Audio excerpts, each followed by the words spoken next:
Assalamualaikum warahmatullahi wabarakatuh. Bismillahirrahmanirrahim. Alhamdulillahirabbil alamin. Nahmaduhu wa nasta'inuhu wa nastaghfiruh wa na'udzu billahi min shururi anfusina wa min sayyiati a'malina. May yahdihillahu fala mudhillalah wa may yudlil fala hadiyalah. Asyhadu an la ilaha illallah wahdahu la syarikalah. Lahul mulku wa lahul hamdu yuhyi wa yumiitu wa huwa ala kulli syai'in qadir. Allahumma sholli wa sallim wa barik alal mursalin wal anbiya wal malaikati wal mu'minin. Saudaraku semua, kita kembali untuk bahasan topik perenungan terhadap Al-Quran pada hari ini.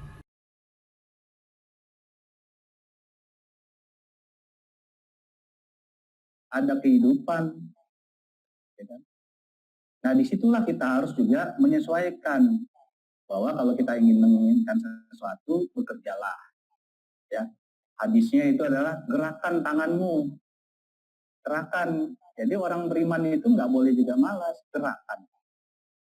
Ya, kalau ada kendala, bisa jadi tanpa kita juga sadari, itulah perlindungan dari Allah sendiri. Untuk orang-orang beriman, jangan-jangan kalau dikabulkan yang menjadi keinginan dan kehendak kita, bisa jadi itu akan menghancurkan hidup kita gitu. Itu juga kita harus pandai-pandai bermuhasabah, pandai-pandai untuk apa yang menjadi maksud dari Allah pada kita. Ingat waktu kisah Nabi Khidir dengan Nabi Musa kan? Ada pengetahuan yang mungkin kita juga nggak ketahui. Kita ini kapasitas kita walaupun diberikan kecerdasan oleh Allah sangat kecil. Sementara pengetahuan luas sekali gitu kan. Orang beriman kapasitasnya dengan ruh, gitu kan? Manusia bakalnya dikasih pemahaman kecerdasan setiap hari, setiap minggu dalam majelis pasti diberikan. Dengan catatan orang-orang beriman itu selalu memikirkannya, selalu mengembangkan, mengkaji di dalam kesehariannya. Kecerdasannya pasti akan bertambah. Tapi juga kita harus rendah hati. Sebaik-baiknya, sebesar-besarnya itu kecerdasan dan pemahaman yang kita miliki, masih sangat sedikit kapasitas kita dibandingkan Allah yang maha luas. Ya, itu dibuktikan dengan kisah Nabi Khidir dan Nabi Musa.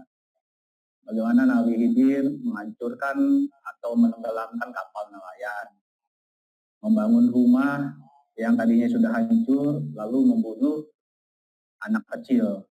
Ya. Kalau dipahami dengan secara kasat mata, seperti Nabi Musa, bisa jadi kita pun akan seperti itu, emosi gitu kan, karena memang nggak umum.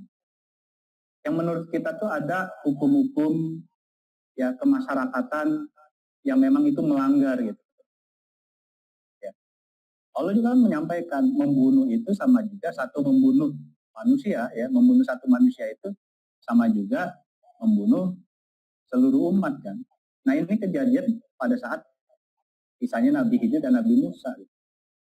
Cuman ini kan konteksnya berbeda gitu. Ada maksud. Ya. Maksudnya adalah untuk melindungi orang tua dari anak itu. Yang mana orang tuanya itu adalah beriman. Ya. Maka dibunuhlah anak kecil itu untuk melindungi. Begitulah cara Allah melindungi kan. Jadi sesuatu yang tidak kita pahami juga, bagaimana Allah melindungi orang-orang beriman. Ya. Yang kita sendiri itu sebenarnya ya nggak bisa kita duga-duga. Mau kita selami, mau kita pahami, seperti juga Nabi Musa.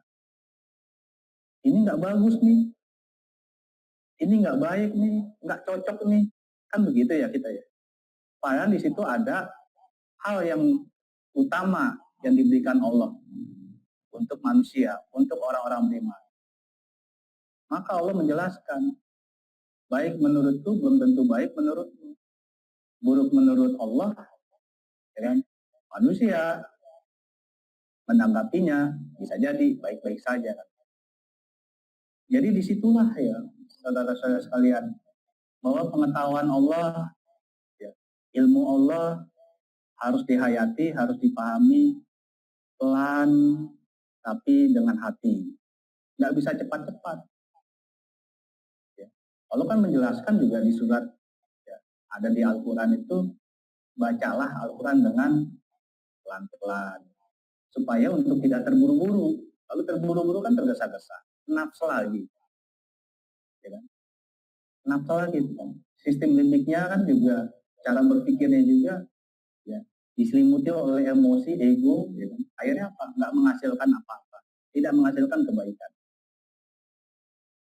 Nah disinilah yang banyak-banyak kita akhirnya bersyukur lagi. Nikmat manakah yang kamu dustakan?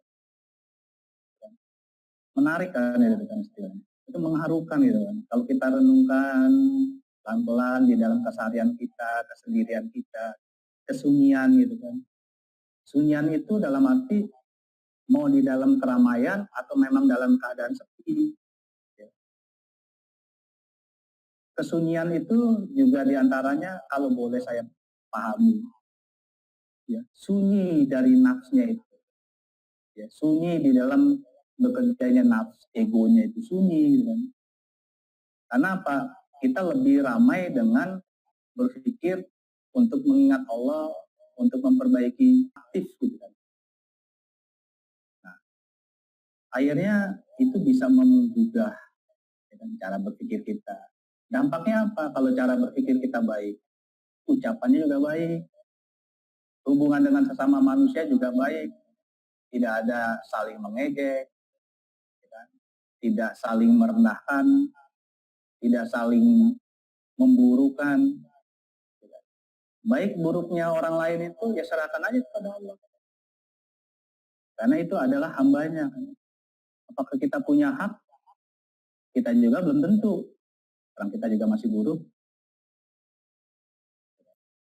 Ya. Maka sebaik-baiknya itu yang harus kita lakukan, ya lebih baik kita memperbaiki diri kita daripada kita sibuk untuk hanya sekedar menilai orang, berkata buruk, gitu kan, menjelek-menjelekan, ya kan. Kan itu juga masuk di dalam iman itu sebenarnya sedikit bicara juga. Banyak bicaranya di majelis. Ya. Dengan apa? Dengan diskusi. Ya. Nah, saudara sekalian, kalau sudah kita bicara tentang sistem di dalam berpikir kita, di otak kita, akan meresapi itu hati kita. Nah, kita di situ bisa bermuasabah. Pada saat kita di dalam majelis Allah ini, ada nggak sih rasa tenang?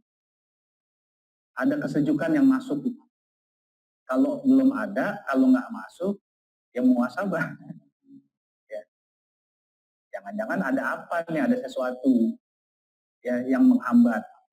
Dan jangan-jangan kita menutup hati kita juga untuk membuka rahmat Allah yang masuk. Ya kan rahmat Allah itu kan dari Allah langsung. Pasti sejuk itu. Betul ya Pak Edi? Pasti sejuk. Kesejukan, tenang, dan itu dirasakan itu. Kalau nggak dirasakan, kita masih gundah gulana, ya, kita juga masih gelisah. Nah, berarti di dalam sistemnya ada yang kurang beres. Ya. Apalagi kalau orang-orang beriman itu tertidur. Kalau lelah misalkan, mohon kepada Allah, ya Allah, dan pemahaman, ya, fisik hamba dikuatkan,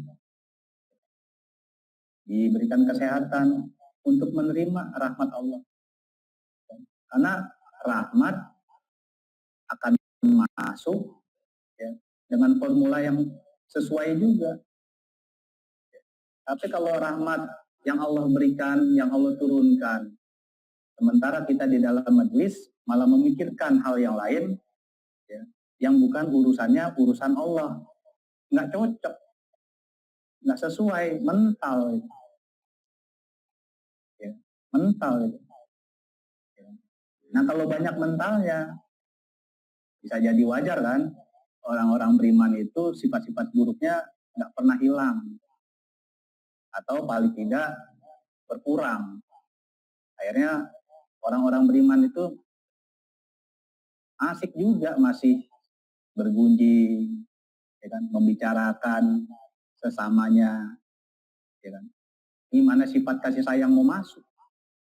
Gimana sifat lembut itu mau tertanam kalau kita masih terbelenggu dan asik, ya, bertali silaturahmi dengan keburukan gitu kan. Ya, nah itu saudara-saudara sekalian, lewat ya waktunya. Mohon maaf, mudah-mudahan ini bisa bermanfaat terutama untuk diri saya pribadi. Assalamualaikum warahmatullahi wabarakatuh.